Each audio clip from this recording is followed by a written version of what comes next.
ঈদের পরের দিন কই গেলাম, কি হলো, সব কিছু আপনাদের সাথে শেয়ার করবো। এটা হচ্ছে ঈদের পরের দিনে রেকর্ড করা একটা ব্লগ, কিন্তু শেয়ার করতে পারিনি, অনেক বেশি অসুস্থ ছিলাম। কয়েকদিন যাবতীয় আসলে অনেক বেশি অসুস্থ, ঠান্ডা, জ্বর, কাশি এবং মাথা তো সোজা করে দাঁড়াতেই পারছিলাম না, এত অসুবিধার মধ্যে ছিলাম। কিন্তু আল্লাহর অশেষ রহমতে এখন সুস্থ আছি, আল্লাহর কাছে হাজার হাজার শুকরিয়া। কারণ অসুস্থ হলে বোঝা যায় সুস্থতা কতটা মানুষের জন্য কতটা বড় একটা নিয়ামত।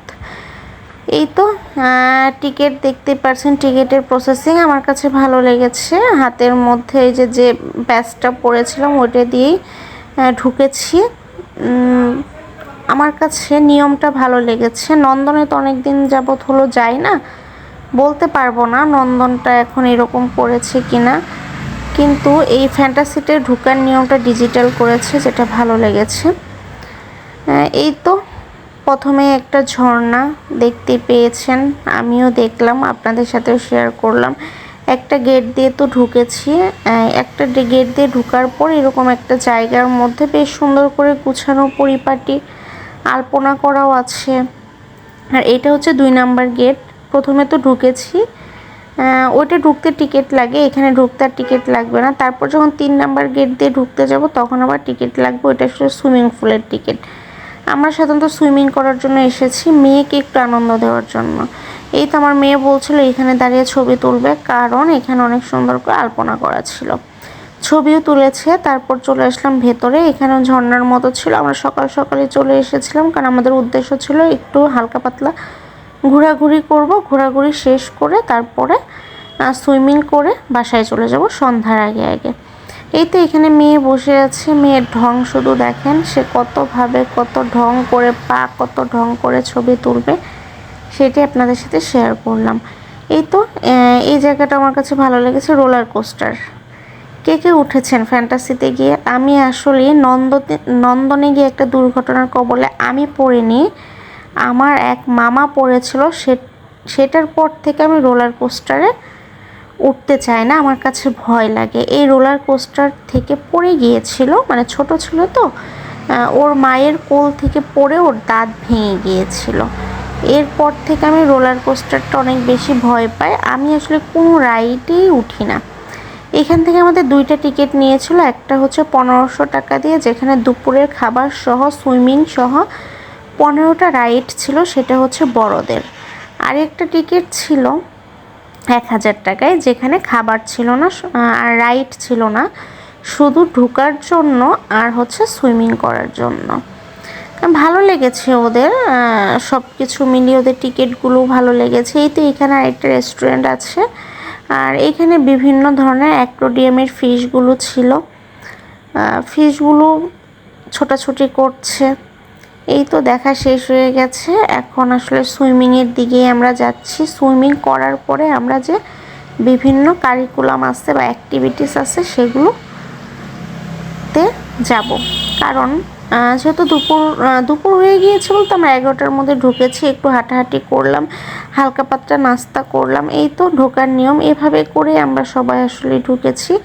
এই তো লাল ক্রস চিহ্ন থাকে যখন এই ব্রেসলেটটা এইভাবে দেওয়া হয় মেশিনের মধ্যে, তখন সবুজ একটা চিহ্ন আসলেই ঢোকা যাবে।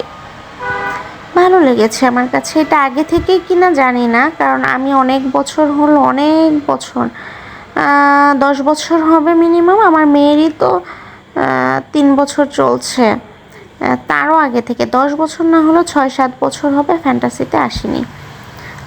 7 বছর পরে আসলাম। এই তো এখন আমরা সুইমিংয়ে যাচ্ছি। আমার মেয়ে কিন্তু এটার ভেতরে ঢুকে ভয় পাচ্ছে, কারণ এইদিকে হেঁটে হেঁটে যখন সুইমিংয়ে যাচ্ছিলাম তখন কিন্তু অনেক শব্দ হচ্ছিল, মানে ভূতের যে আওয়াজগুলো করে ওই ধরনের আওয়াজ হচ্ছিল। এই তো এখানে ফিশও ছিল। আমার কাছে সাধারণত ভালো লেগেছে, এত বেশি ভালো লেগেছে এটাও বলবো না, মোটামুটি ছিল, চলে আর কি। সুইমিং পুলে আজকে অনেক বেশি মানুষ ছিল, দেখতে থাকুন, শেয়ার করব আপনাদের সাথে।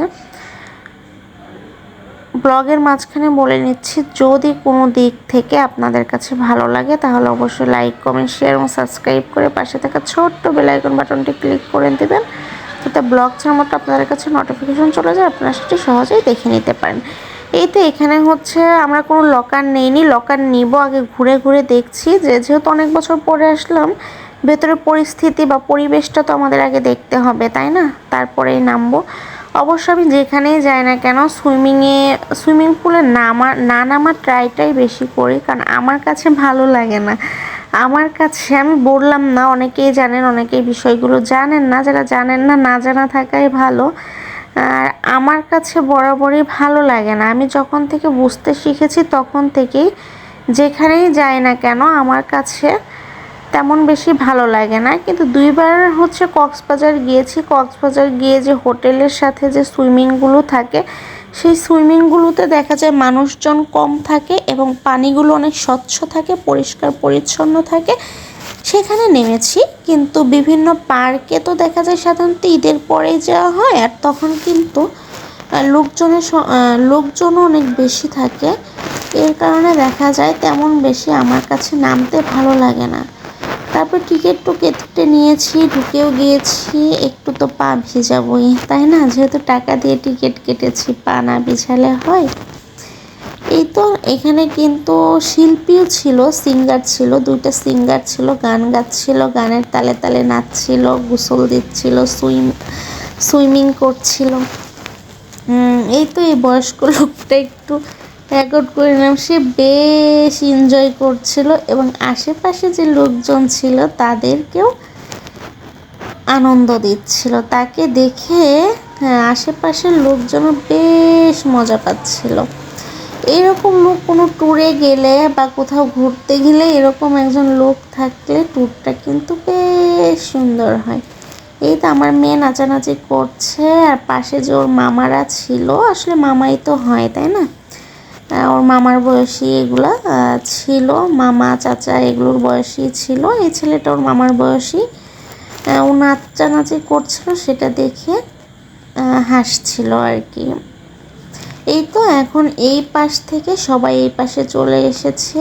এই পানিগুলো ঝর্ণার মতো যে পানি পড়তেছে, ধোঁয়া উঠতেছে, এগুলো আসলে বন্ধ থাকে, এগুলো হয়তো কিছু সময়ের জন্য অন করে দিয়েছে। আমরা 3জনে একরকম গেঞ্জি পরেছিলাম। আমাদের এই গেঞ্জিগুলো এই উদ্দেশ্যে নেওয়া না, অনেক আগেই নেওয়া ছিল। আমরা দেখা যায় সাধারণত 3জনে একরকম গেঞ্জি বা কাপড় পরতে পছন্দ করি। ওর বাবা কিন্তু তেমন নাচতে পারে না, কিন্তু পুরাটাই মেয়েকে আনন্দ দেওয়ার জন্যই এরকম করছিল, যাতে মেয়ে আনন্দ পায়। আমি তো এত মানুষের মধ্যে এরকম করতে পারি না, বলেন? এটা সম্ভব না আমাকে দ্বারা। এই তো এখানে হচ্ছে পানি পড়ছিল, আর আমরা বসে একটু ছবি তুলে নিলাম। ঝর্ণার ফিল আসছিল। ওইখান থেকে চলে এসেছি। সিঙ্গাররাই ওই পাশে যেতে বলেছিল, যখন সিঙ্গাররা সবাইকে ওই পাশে যেতে বলেছিল তখন সবাই গিয়েছিল। তারপরে এখানে চলে এসেছি। এখানে তো বেশ গোসল করছি, সুইমিং করছি, অনেক টাইম চলে গেল। চলে যাওয়ার পর দেখা যায় কি যে ওর বাবাকে বলছি উঠো উঠো, কিন্তু উঠার নামই নাই ওদের, কি বলবো বলেন? আমি নামিনি, ওরাই নেমেছে।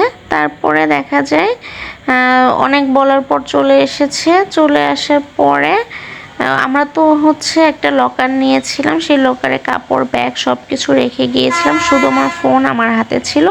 পরে অবশ্য আমার ফোনটাও রেখে গিয়েছিলাম। ডিটেলস যদি জানতে চান তাহলে অবশ্যই আমাকে কমেন্ট বক্সে জানাবেন, ডিটেলস নিয়ে একটা ব্লগ করব। আর অবশ্যই সেকেন্ড পর্ব আছে, বেশি বড় করিনি। ভালো থাকবেন, সুস্থ থাকবেন, আল্লাহ হাফেজ। দেখা হবে নতুন সেকেন্ড পার্ট ব্লগে।